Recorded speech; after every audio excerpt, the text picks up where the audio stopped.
Hello everyone, welcome back to GGN. This is part 4, definitely the final part for today for Wednesday, September 4th, 2013. I'm Darko. My website is ggnonline.net, and on YouTube my channels are ddarko2012 and my backup is ddarko2013. So if you want to subscribe, if you're a new viewer. Alright, this is going to be kind of a different video here, but I thought I'd include it in here because you keep hearing the term World War III, World War III. Someone asked me, basically on a scale to 1 to 10, how close to World War III would you say we are, 1 being world peace and 10 being basically chaos or Armageddon.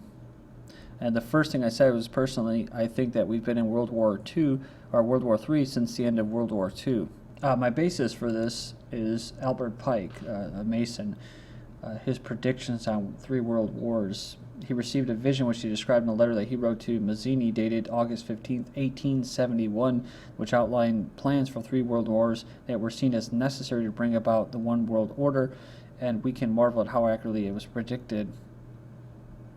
Like everything else, it was commonly believed fallacy for a short period of time. It was on display at the British Museum Library in London.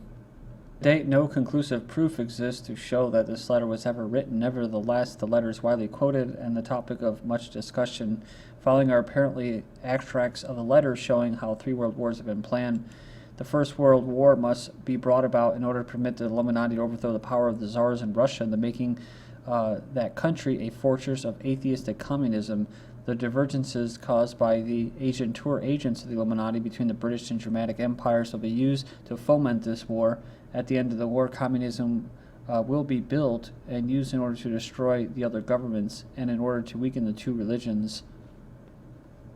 The Second World War must be fomented by taking advantage of the differences between fascists and political Zionists. This war must be brought about so that Nazism is destroyed and that the political Zionism be strong enough to institute a sovereign state of Israel and Palestine. During the Second World War, international communism must become strong enough in order to balance Christendom, which would be then restrained and held in check until the time when we would need it for the final social cataclysm. Here's where it gets good. The Third World War must be fomented by taking advantage of the differences between the agentur of the Illuminati, between the political Zionists and the leaders of the Islamic world. The war must be conducted in such a way that Islam and the political Zionism state of Israel mutually destroy each other. Meanwhile, the other nations, once more divided on this issue, will be constrained to fight to the point of complete physical, moral, spiritual, and economic exhaustion.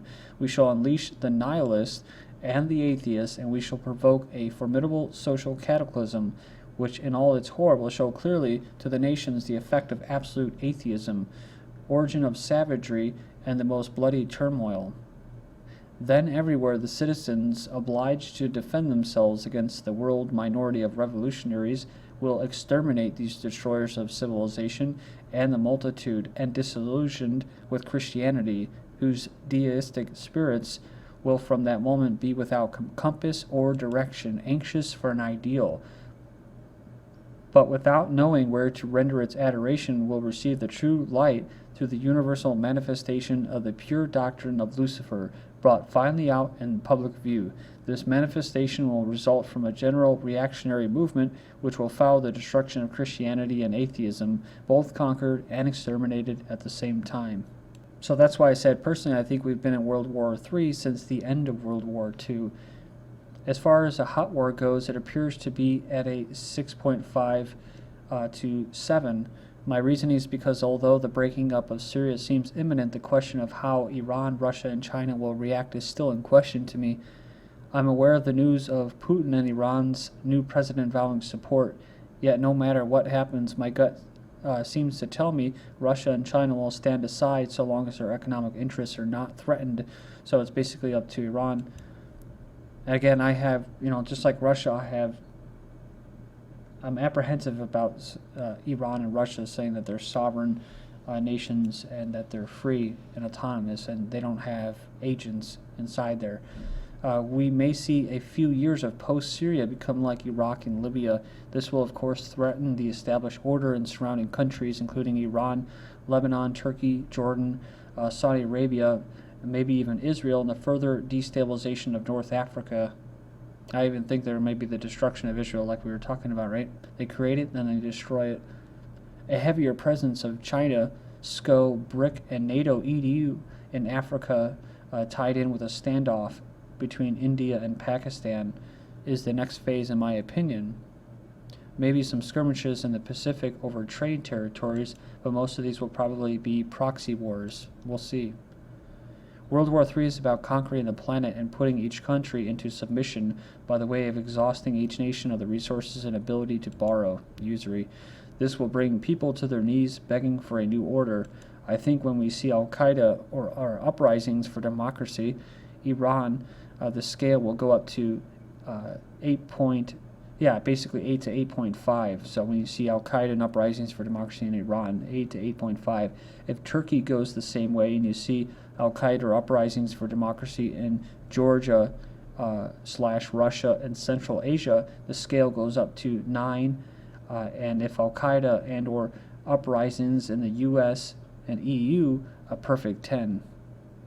So we were talking about what's going on in Egypt and that massive expansion. Pakistan, India, Afghanistan likely to become SCO members. Pakistan, India, and Afghanistan and Mongolia are expected to become full members of the Shanghai Cooperation, or SCO, at the next summit. So it says here it's a Eurasian political, economic, military organization founded in Shanghai in 2001, replacing Shanghai 5 that came into being in 1996. At present, Russia, China, Kazakhstan, Kyrgyzstan, Tajikistan, Uzbekistan are members of SCO. So, and Pakistan nukes under intensive U.S. surveillance. The United States has ramped up its surveillance of Pakistan's nuclear arms, according to top-secret U.S. files that show Washington's new level of distrust of the South Asian country. They say here the CIA has also expanded its effort to gather intelligence in a bid to address U.S. concerns about biological and chemical sites in Pakistan. It says here they're also seeking to assess the loyalties of counterterrorism sources recruited by the CIA. So they'll make sure their puppet regime and proxy government is still loyal to them. Otherwise, they're going to take away their toys, well, dangerous toys. But it says here that they're quoting from a 178-page summary of the U.S. intelligence community's whopping $52 billion black budget that also keeps tabs on Al-Qaeda, North Korea, and Iran. So it kind of makes you wonder too, because they kind of are in charge of Al-Qaeda. It's their creation. It makes you wonder if they're keeping tabs. If they have Kim Jong-il and they have North Korea under wraps. Iran, under their basically another puppet government, and Pakistan. So could a maritime conflict start a Sino-American? I'm not saying that Iran is for sure. I don't know. Could a maritime conflict start a Sino-American war? So we're talking about small skirmishes, right, for trade territories between the Asia trading bloc, and the Eastern trading bloc and the Western trading bloc. It says what scared the writer was the sober assessment of the possibility that a conflict in the maritime arena could trigger a China-U.S. Armageddon, at least for Asia. This is not a new thought, but heretofore had been the domain of fiction writers, wolf criers, and video game makers. Now there's little doubt that China and the West are going to clash. They're already competing in both military and civilian ways, and more fundamentally in values. So you hear a lot about how the U.S. is actually in the scaled-down army, they call it. They've actually gone and done more amphibious types of assaults for training exercises with South Korea and Japan and that. And the same with China. So it says here China's worried about long war because of superior U.S. forces, so their military is developing plans and tactics for early and swift strikes to take out U.S. carriers, air bases and commands, and control networks, including satellites. So, and I thought I'd leave you with this video that I found, Libya before and after NATO attacks. In other words, just another casualty in the building of this one world order.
لا إله إلا الله والشهيد حبيب الله.